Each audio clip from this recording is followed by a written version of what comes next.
செம்மஞ்சேரி அருகே OMR சாலையில் வழக்கறிஞர்கள் சாலை மறியலில் ஈடுபட்டதால் கடும் போக்குவரத்து நெரிசல் ஏற்பட்டது. இதுகுறித்த கூடுதல் தகவல்களை எமது செய்தியாளர் டேனியல் வழங்க கேட்கலாம். டேனியல், வழக்கறிஞர்கள் சாலை மறியலில் ஈடுபட்டதற்கான காரணம் என்ன? சாலை மறியல் காரணமாக போக்குவரத்து நெரிசல் ஏற்பட்டிருக்கிறது. அதற்கான பாதிப்பினால் ஏற்படக்கூடிய விளைவுகள் என்ன? காவல்துறையினர் இது குறித்து விசாரணை நடத்தினார்களா? விரிவான விவரங்கள். வணக்கம் சரவணன்.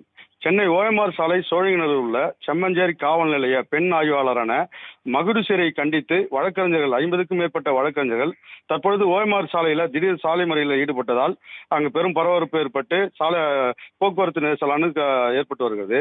ஆய்வாளர் மகுடுசிறையை உடனே மாற்ற வேண்டும் என்றும் வலியுறுத்தி அதை கோஷமிட்டு OMR சாலையில் அமர்ந்து ஆர்ப்பாட்டத்தில் ஈடுபட்டு வருகிறாங்க. வழக்கறிஞர் போராட்டத்தால் OMR சாலையில் தற்பொழுது கடுமையான போக்குவரத்து பாதிப்பானது நிலவி வருகிறது. இதனால வாகன ஓட்டிகள் பொதுமக்கள் கடுமையாக பாதிக்கப்பட்டு வருகிறார்கள். கடந்த 2 மாதத்திற்கு முன்பாக சோழிங்கநல்லூரில் உள்ள நீதிமன்றத்தில் ஆய்வாளர் மகுடுசிறைக்கும் அருண் என்ற வழக்கறிஞருக்கும் வாக்குவாதம் ஏற்பட்டுள்ளதாகவும் இதனால் இந்த சம்பவத்துக்கு முக்கிய காரணமாக கூறப்படுகிறது. இதுல ஆய்வாளர் மகுடுசிறை வழக்கறிஞர் அருணை தரக்குறைவாக பேசியுள்ளதாகவும் கூறப்படுகிறது.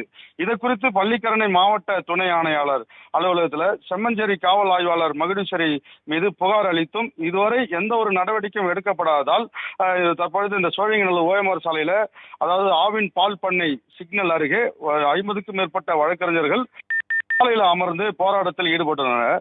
அப்பொழுது மகுடுசிறையை காவல் நிலையத்திலிருந்து அவருடைய முக்கிய கோரிக்கையாக அவங்க மகுடுசிறை அந்த இடத்துல மாற்ற கோரி தற்பொழுது கோஷம் எழுப்பி வருகிறார்கள்.